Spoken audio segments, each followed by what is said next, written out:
Okay, hey everybody, Zero here. I'm doing another video on the PSP Go, but this time I'm using my digital camera so that it will hopefully be a little bit better quality, and just so that I'm like not looking into my webcam and I can maybe do some different stuff, show you the screen of the system and stuff. So,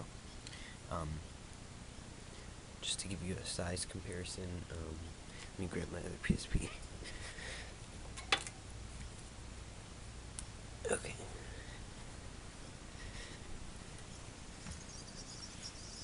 So here's the PSP 1000, and here's the Go, which is a little taller maybe.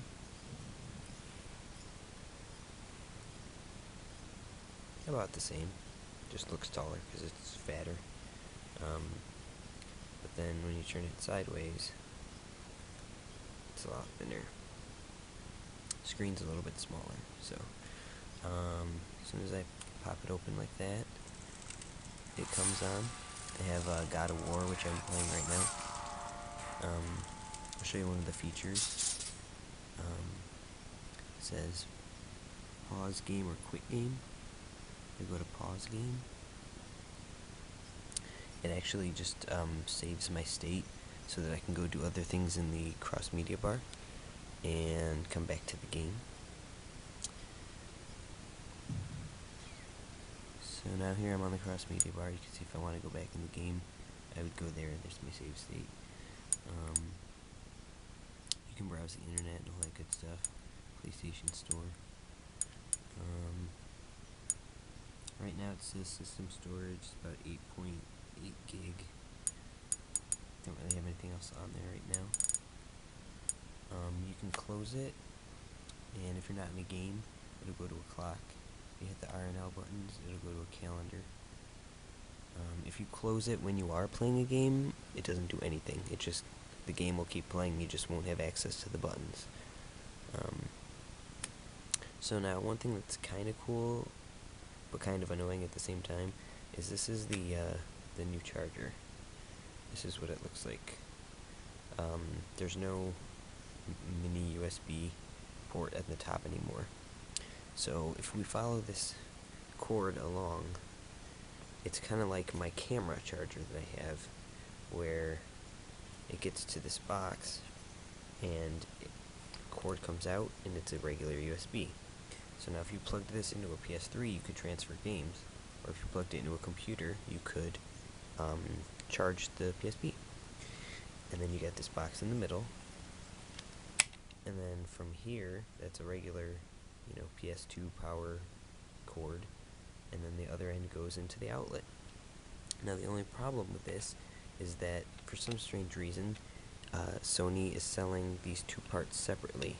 So let's say your charger breaks and you don't know which part it is that's not working. You actually have to buy the AC adapter, which comes with the power cable and this box, and then it just ends. And then if you want the other piece, you actually have to buy this cord, which is called the PSP Go USB cable. And I don't remember how much each one was. I think they were like 10 or 15 bucks a piece.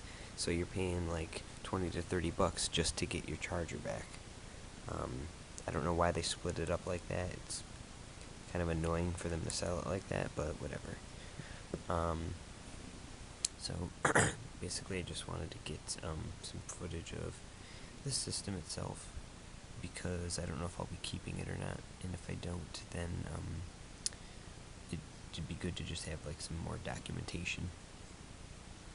But the analog nub is really small, but it moves pretty good. The start and select buttons are really, really small and hard to hit.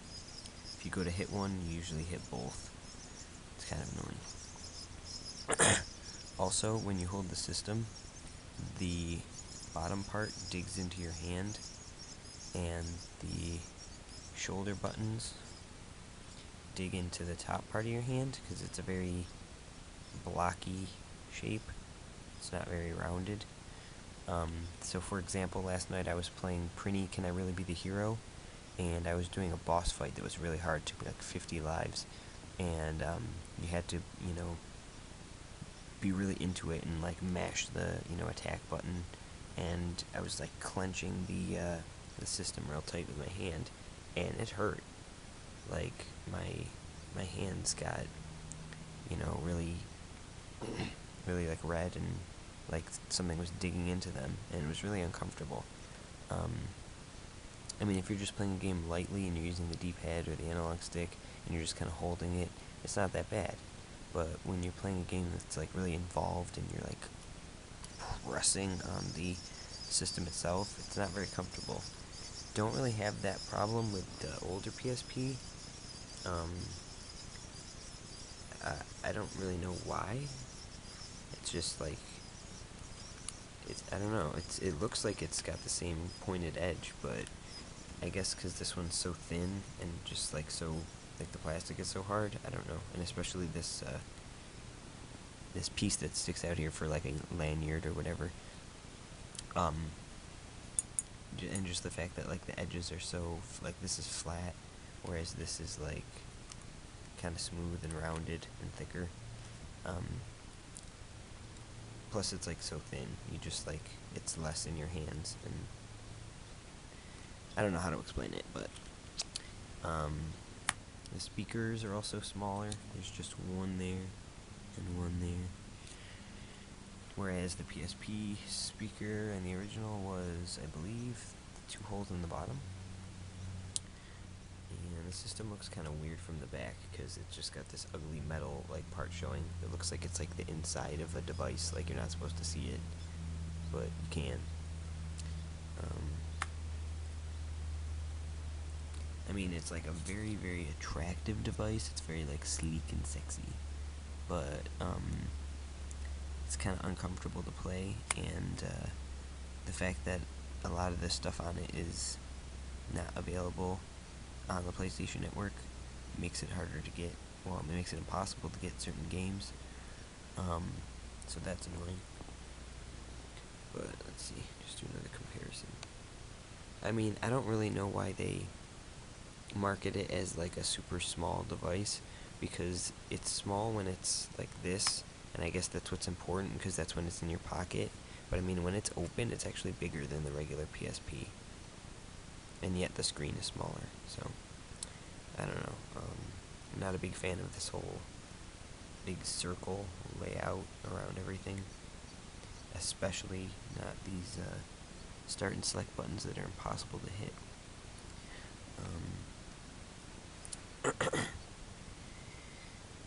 And I think that's about it. I talked about the battery life in some of my other videos, but so there's that. That's what it looks like fully closed.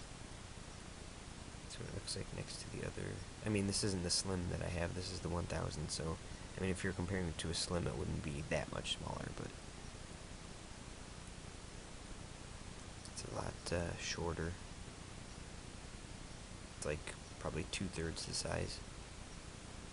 But I don't like how they used all new components. Like, you have to have a new charger, a new proprietary charger, new proprietary memory stick, the M2 something, M2 Micro or whatever. Nobody uses that. Can't use the old charger, can't use the old headphones, can't use the old mini USB cable, which was perfect for transferring stuff. I mean, who didn't have one of those lying around their house from like a digital camera? Also, the L and R buttons are much softer on the Go. But just wanted to have some video documentation of this because I might be getting rid of it. So, you guys help me decide, should I keep it or should I return it? Because I get a full refund for it. It's not like I lose any money. It's not like I'm turning around and reselling it. I have a week to bring it back to the store. So, you guys let me know what you think. Should I keep it or should I return it? Because I could sure use the $130 I spent on, something else. So, alright guys, let me know. That's my poll question. Thanks.